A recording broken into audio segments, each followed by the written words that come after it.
Well, welcome everybody. This is our regular scheduled CALPADS Q A.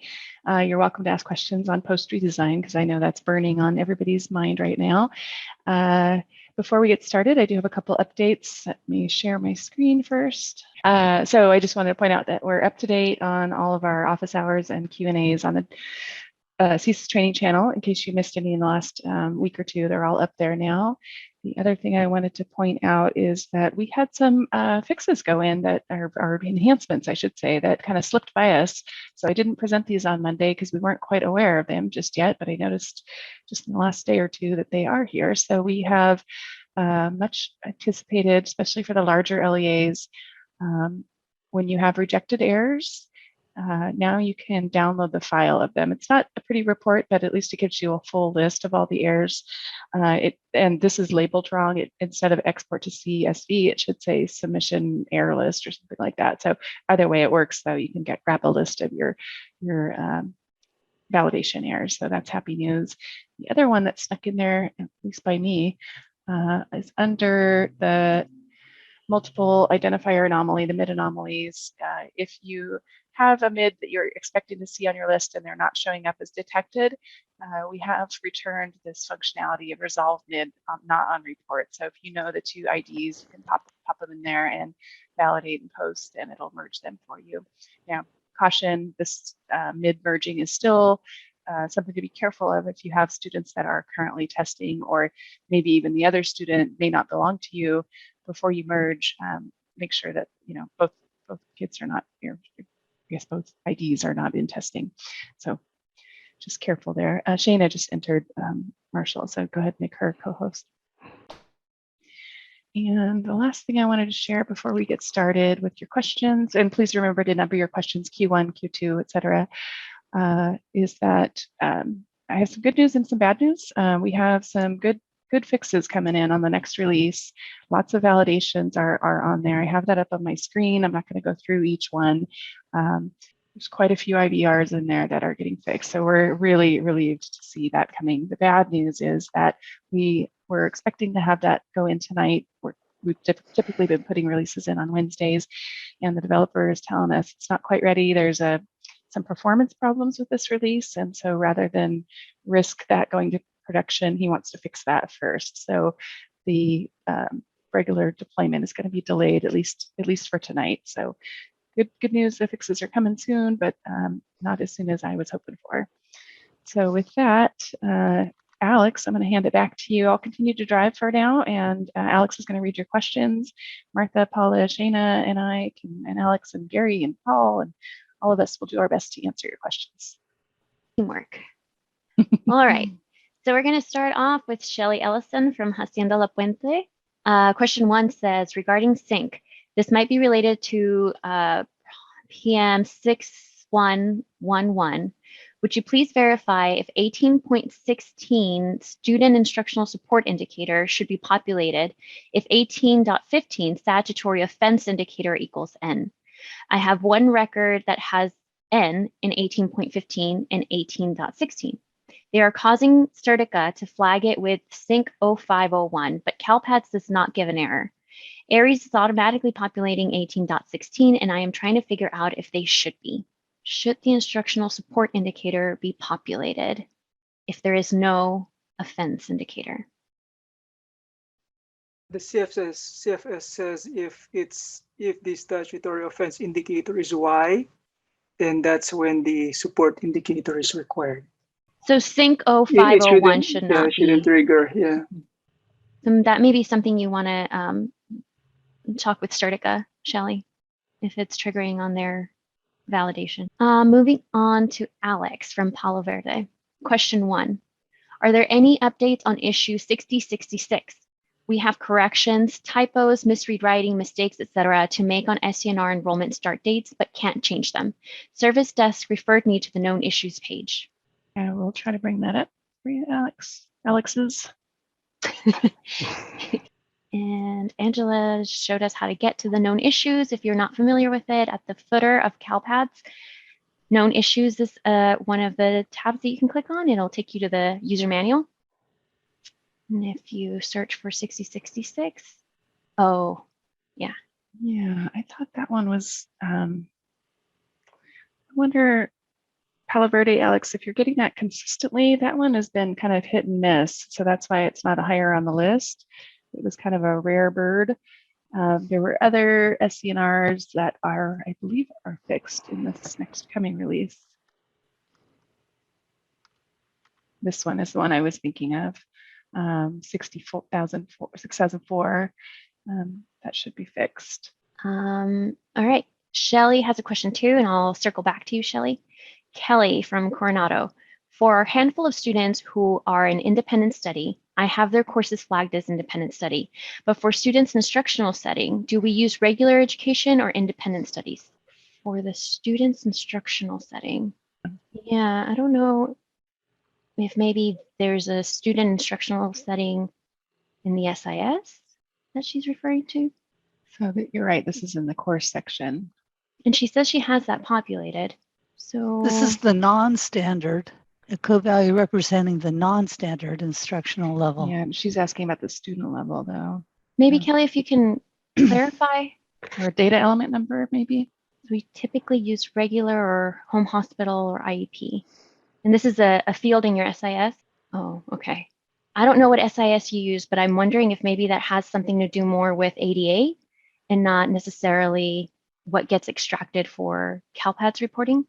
So maybe check with your SIS vendor and double check if that's something that gets reported for CALPADS. And we'll be here Friday. There's still an issue. Or send a ticket. So, yeah, we're sending a ticket. All right, moving on to Rebecca from Lancaster. Question 1. What is the status on the availability to see the discrepancy report, please? I think that's the data discrepancy page. Yeah, I can answer Oh, that. okay. Go ahead, Martha. Or does Paula or Shana want to respond to that?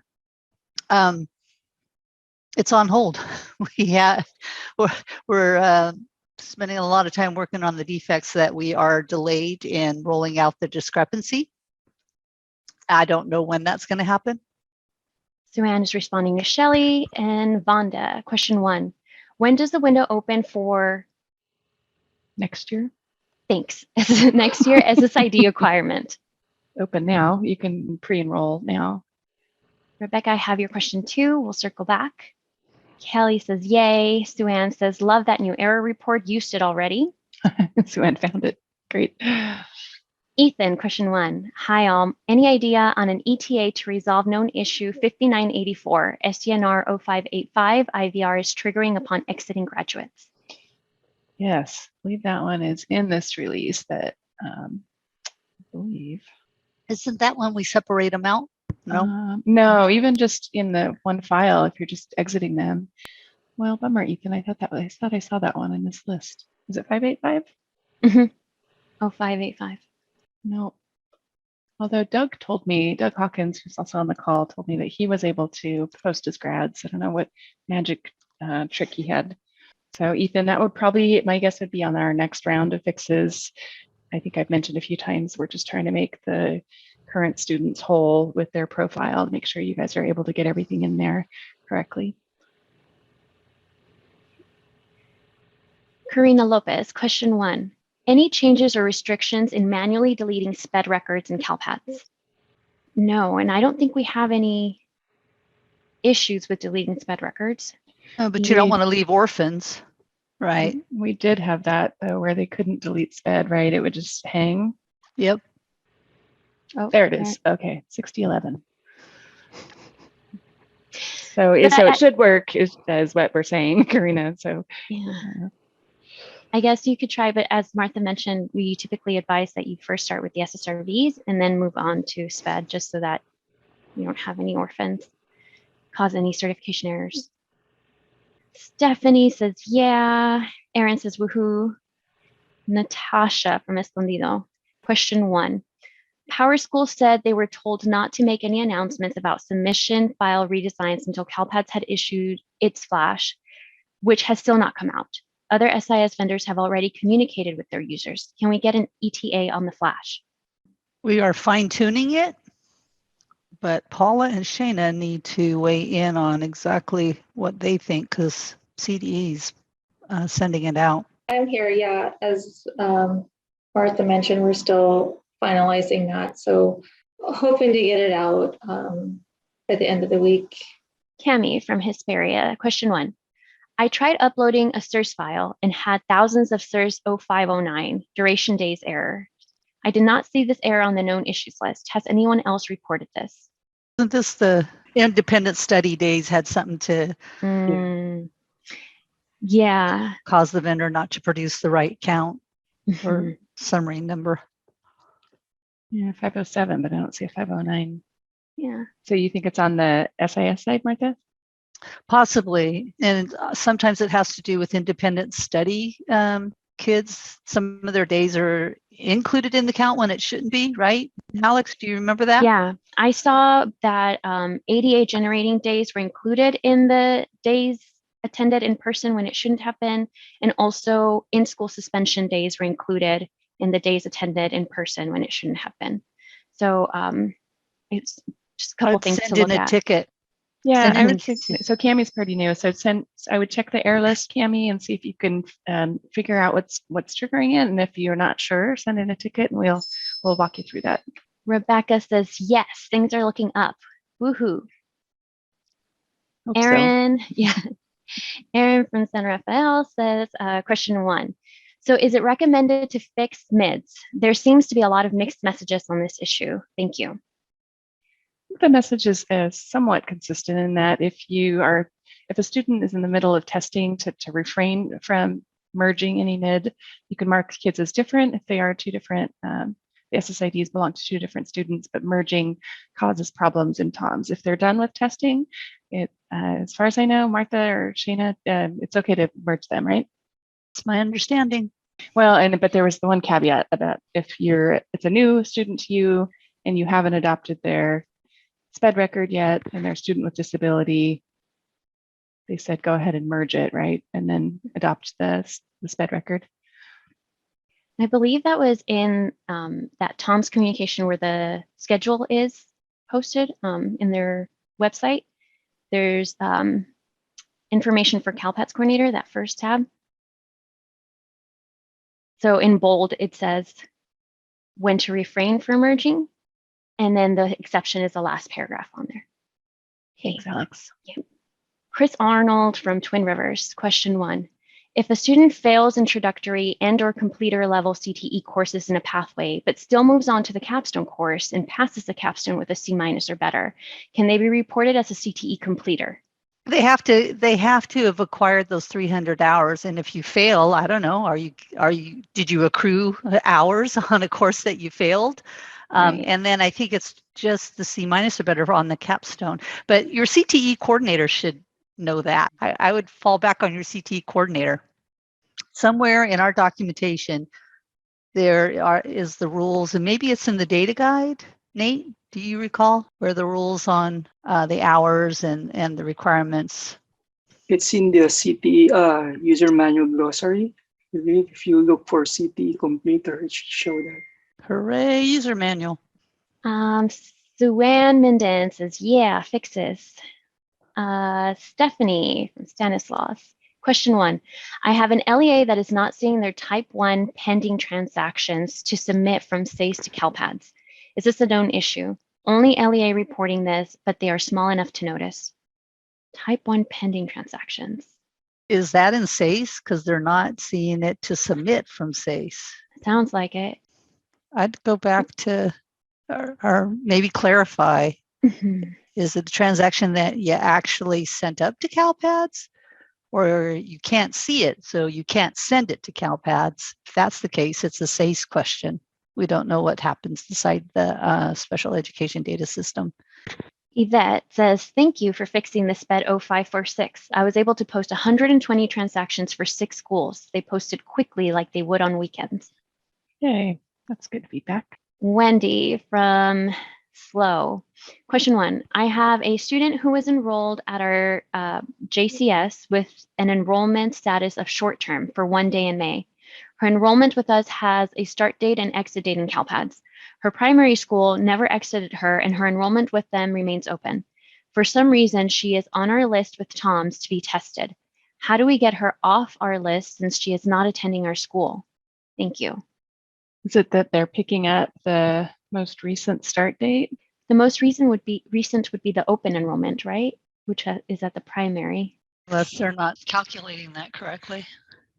And that's a ticket we have to send up to the folks that are working on the TOMS tickets.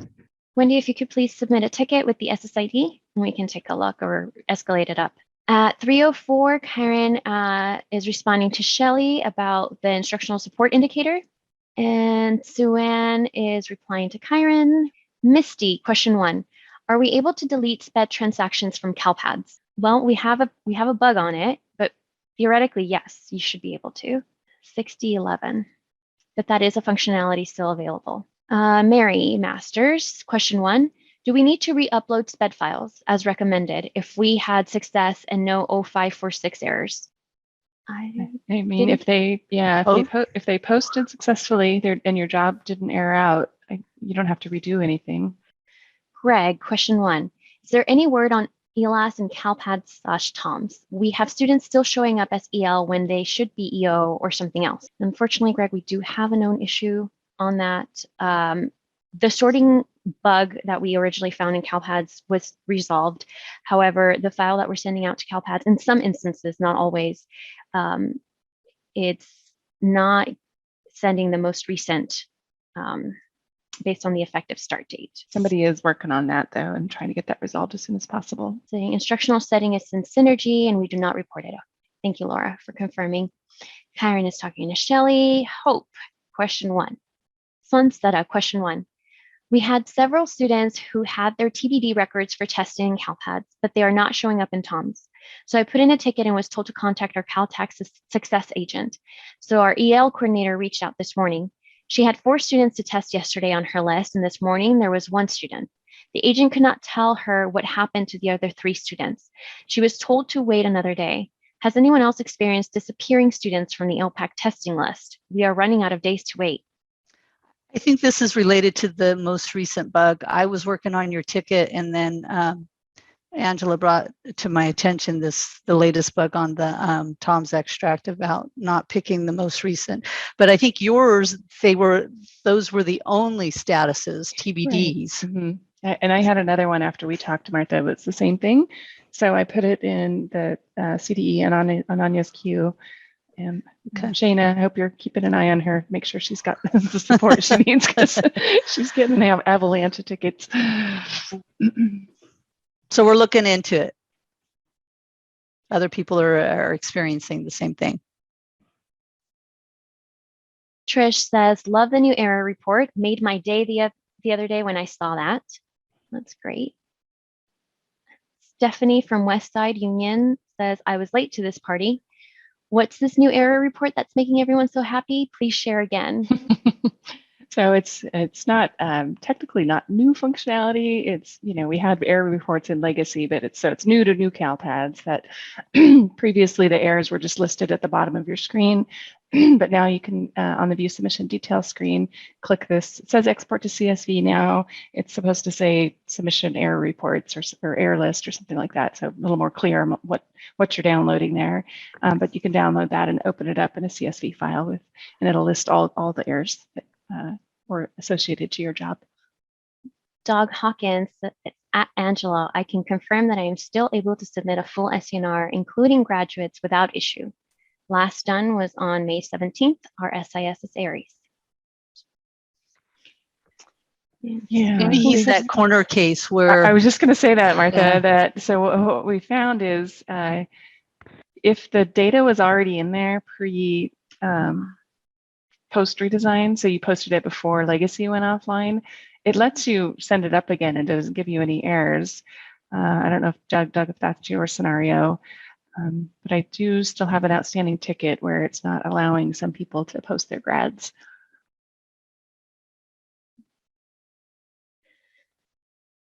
Elise Hoff says, question 1, any update on when issue 6011, unable to delete sped SSRV records, is going to be fixed? Checking, let's see if it's on this coming list. Nope.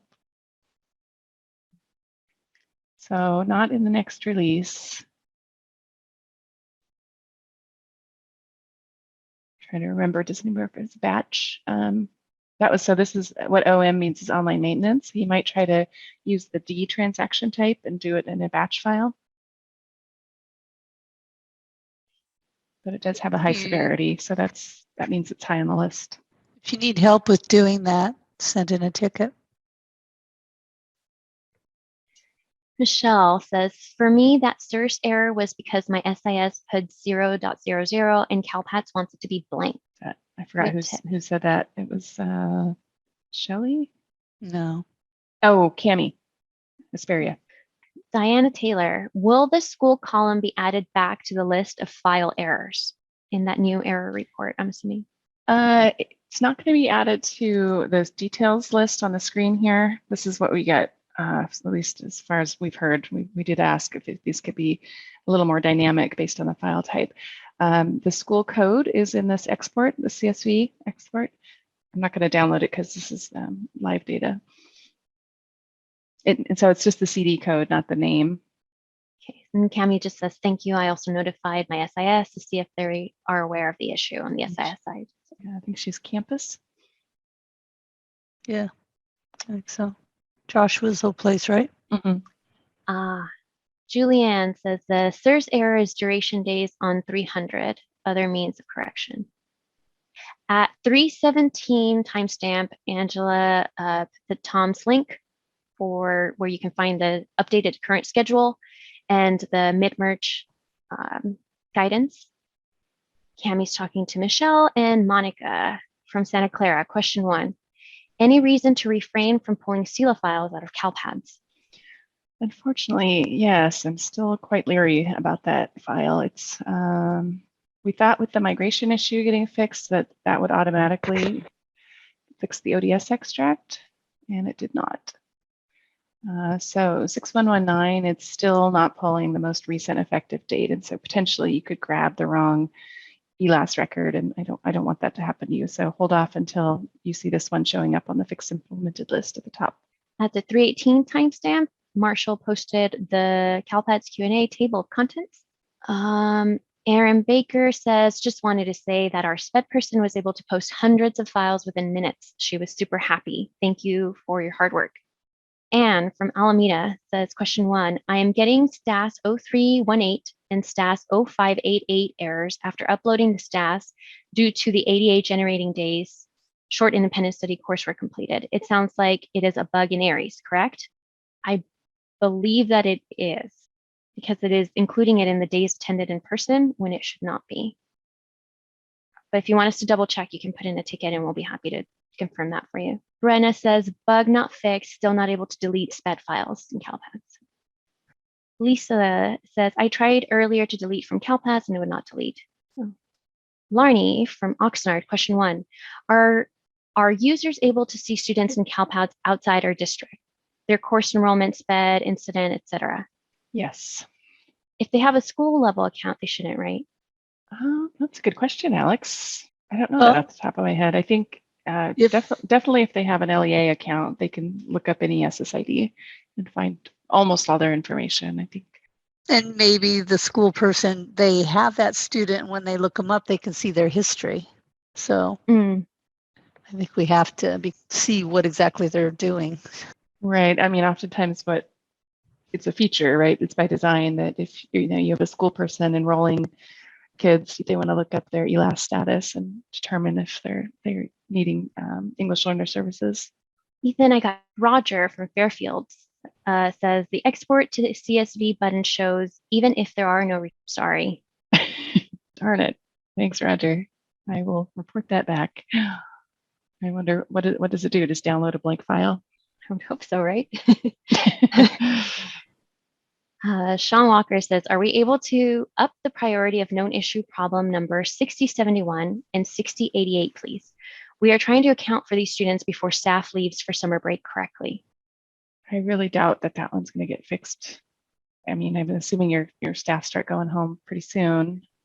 Is there a way when you get that ODS 5.5 though that you could manipulate it and easily find enrollments that are not in this academic year? I wonder. I don't know. And Some the way other of one. indicating what year the record is for. 5.5 is homeless, right? Yes. So they usually have a program start date, but maybe that's not showing up in the ODS. And 68.8 is pretty high on the list already, so that one might be coming soon.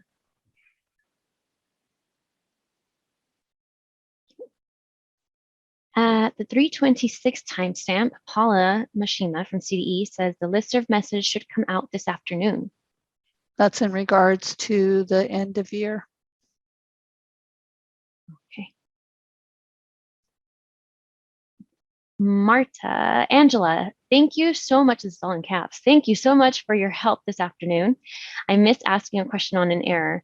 We have a few students who are foster coming from another district. When I had uploaded the SSID, it created a new SSID.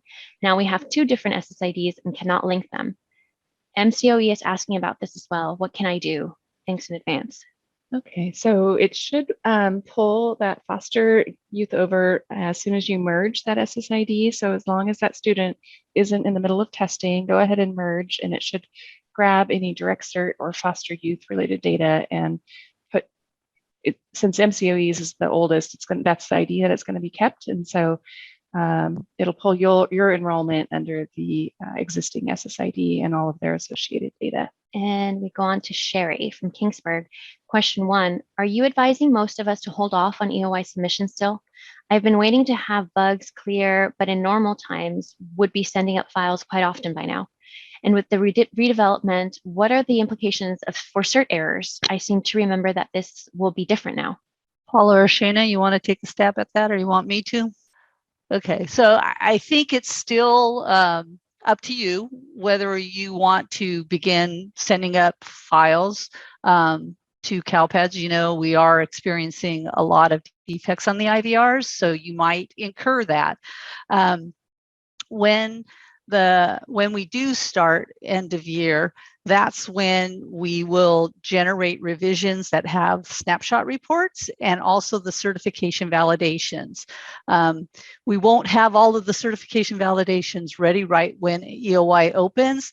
So Sherry, if you're busy doing other things, you're not missing out by not starting EOI right now. But if you just want to see kind of what it's like and how quick your files go up, there's no harm in doing that. So I don't know if that is helpful or not.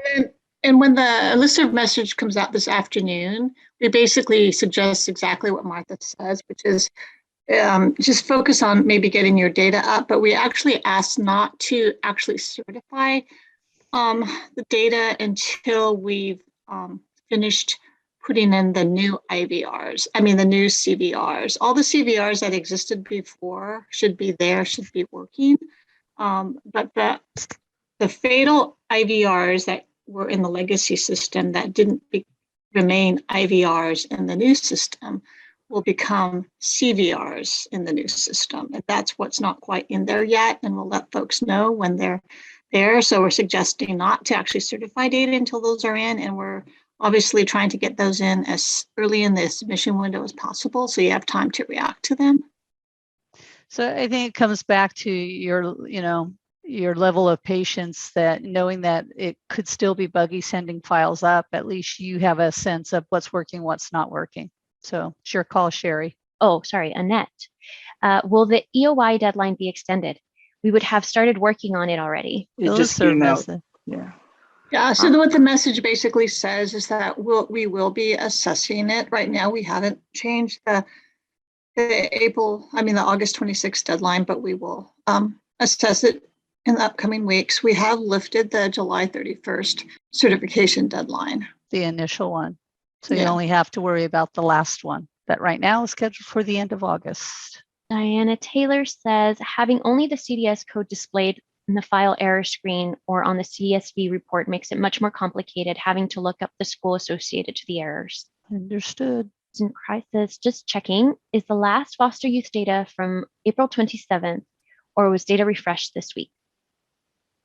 We were having trouble loading it, and last I heard is that it had not. Martha, have you heard anything since then? I have not heard. So it's my understanding you are correct. It's since 4/27. There's 2 weeks have gone by and we haven't gotten it into CalPADS. They're working on it. Susan's always on top of her foster youth, so I'm Yeah. sure she's sitting there twiddling her thumbs waiting for it. Sac County. Shelly is thanking Kyron and Suan.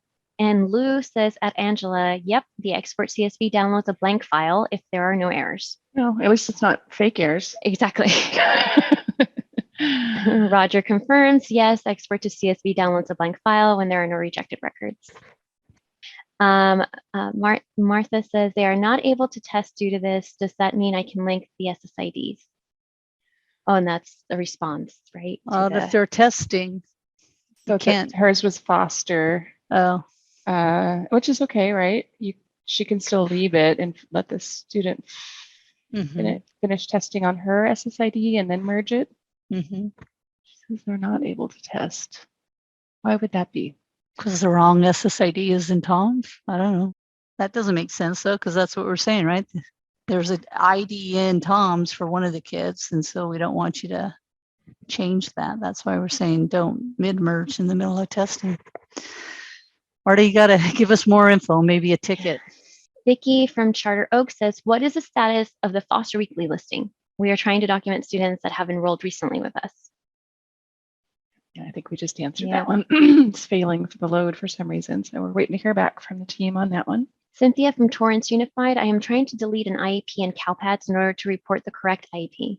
The processing keeps spinning. Any advice? I think that's a known issue, right? It is. Yeah, you might try the batch upload, but yeah, we have a known issue on that. It's just hanging when you try to do it in online maintenance.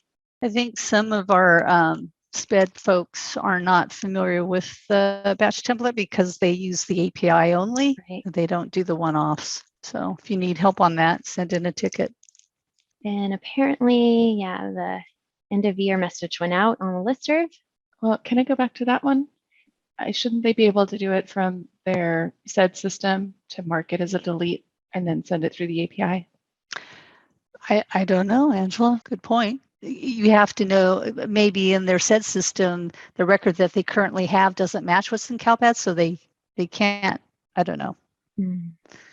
Maybe they can put in a ticket with their SED system and see if they can create a delete. I think Angela would like that, and that would be her preference, right? Start with your SED. We're still digging out of our tickets here, trying to keep up with you. Yeah. All right. Carla Felix says at Martha, thanks for the EOY 1 update. Question 1, would it be safe to download the staff ODS from CalPADS for end of year 1 and upload it to our SIS? What do you think, Angela? That's the STEM. Do we know if we have any migration issues on that?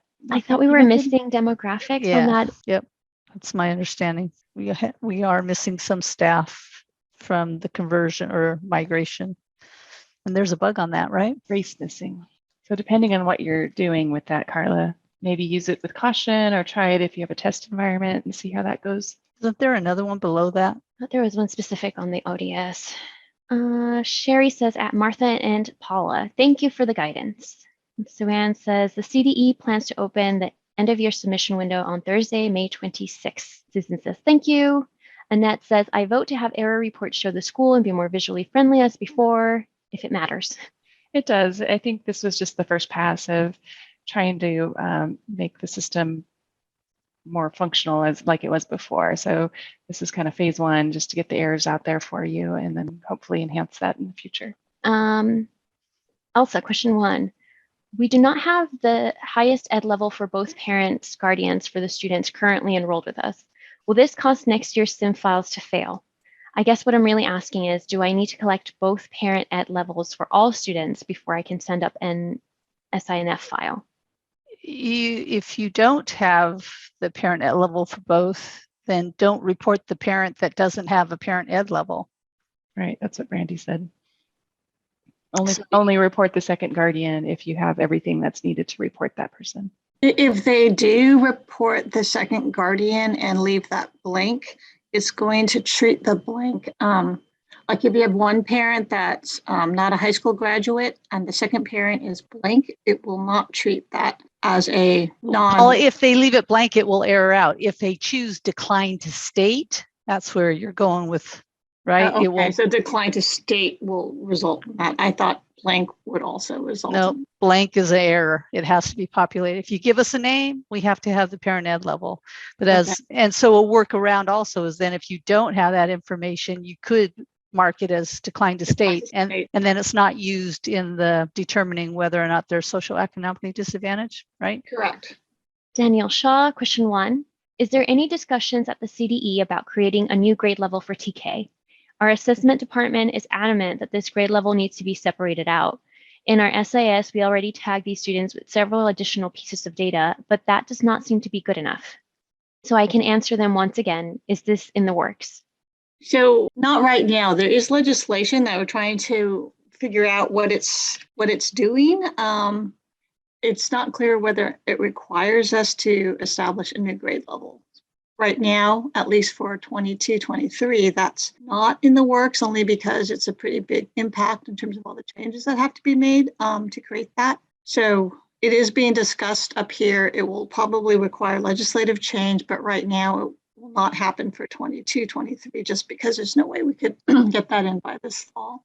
Ginny says, I ran the Foster reports on Monday and they had updated data, including new enrollments and students who exited as recently as May 11th.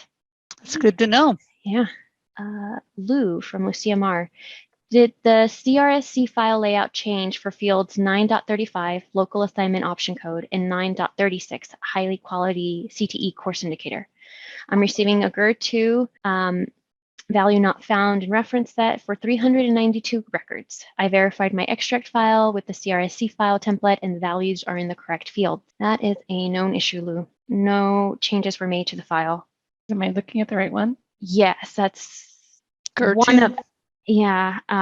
It says CRSE, but it also is for CRSC. Yeah, it's for both. EOI 1 and SPEL 2. Mm-hmm. Yep. And I think that there's another one for the high quality CTE. It's the same. We'll update them. Yeah. I updated one of them already. Carla says, add Angela. Okay, I wanted to upload changes on staff and add teachers hired after CBEDS.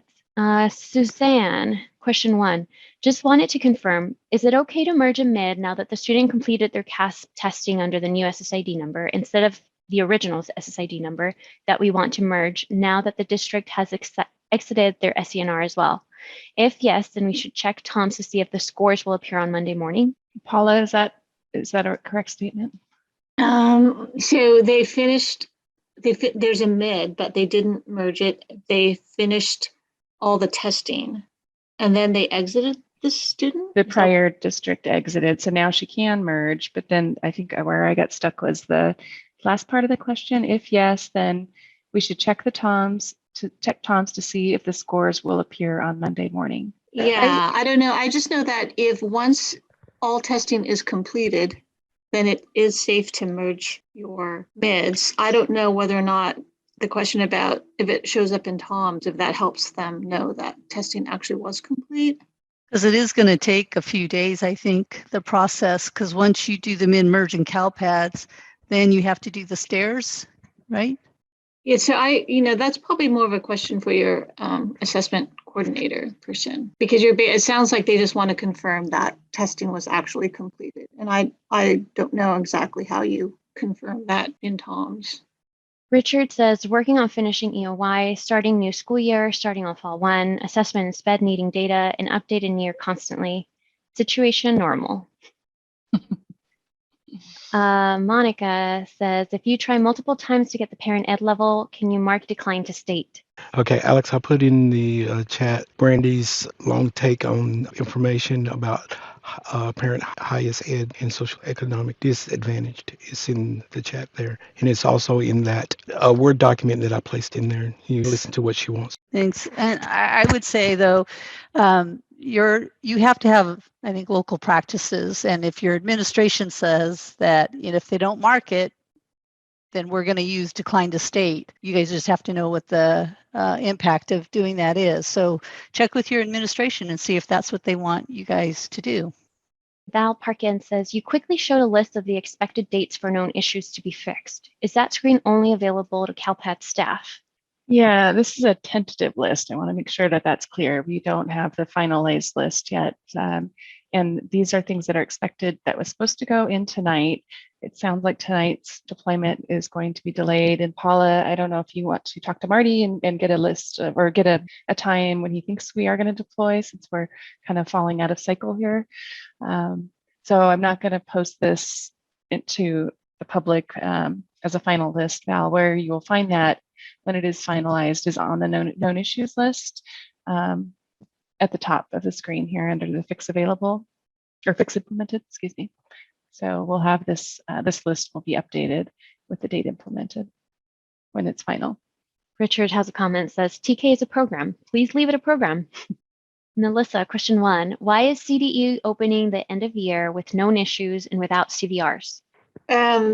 Yeah, we kind of talk about that a little bit in the listserv message. It's obviously it's not optimal, but we're trying to balance providing LA some ability to get started on end of year. So next week before the window opens, we'll try to provide a very solid list of the known issues that have not yet been resolved so that you know kind of what to avoid, and we'll try to help focus you on the areas that are probably the best to work in. So it's just kind of balancing all of that. The need that we know you guys need to start working there, especially before schools start, the site staff start to leave and so forth, yet knowing that we have some known issues. So it's basically kind of a soft opening, which is not optimal, obviously, but it's kind of the best we can do given the circumstances. Carol Mann says, we were told by Brandy the parent ed being declined to state will prevent a student being designated regardless of the other parent's ed level. Paula said, yeah. Because basically since we don't know, that's the result of having a decline to state. We don't assume that it's not a high school graduate. Suanne has a comment, says parent ed level per previous Q&A. If one parent declines to state, the student is automatically disqualified from meeting it via the highest education criteria. We can still meet it in other ways. Right. Okay, Stephanie from West Side. Okay. Question 1. We are going to be switching to UPK versus TK. What would our grade universal PK or universal preschool? Thank you. What would our grade level be for these students in 22-23? Kinder or preschool? We currently use preschool grade level in CalPADS for our preschool students, but we only offer preschool to students with special ed students. I'm not sure how to ask this question without sounding confusing. Sorry. Well, we don't collect regular preschool kids unless they are special ed, right? Correct. And I think you have to ask, are they in grade KN, or are you providing KN curriculum to these kids, or is it truly a preschool?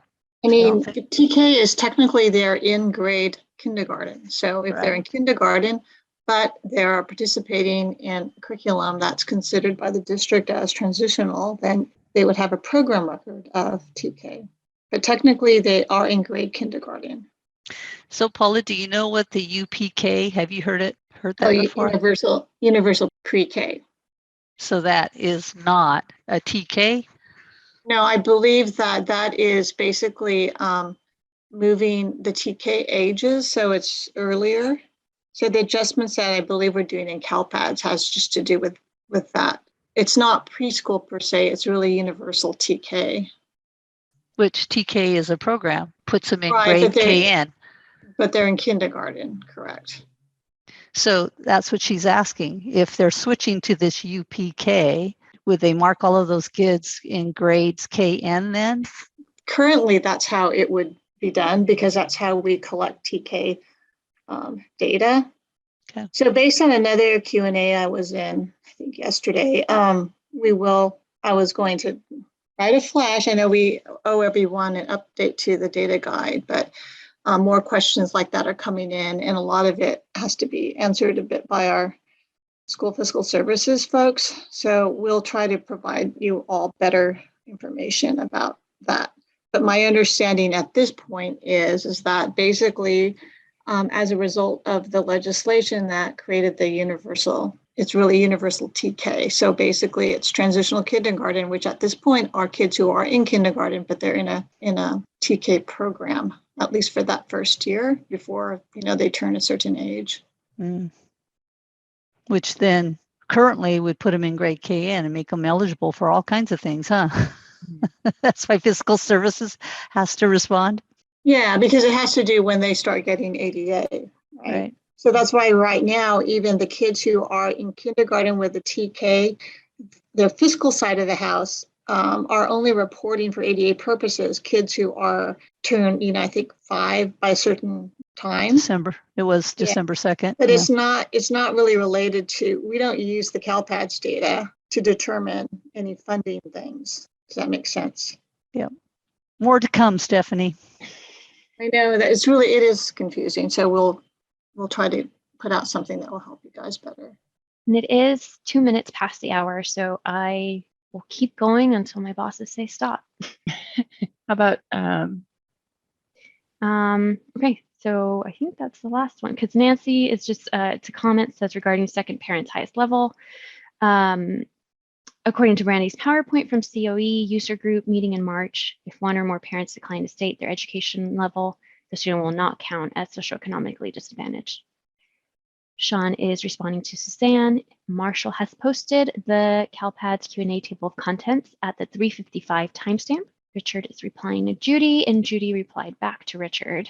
And Alyssa has a comment, says, I would rather wait until CalPADS is fully functional because it takes more time to figure out errors and to see if it's an SIS issue, CalPADS non-issue, or why.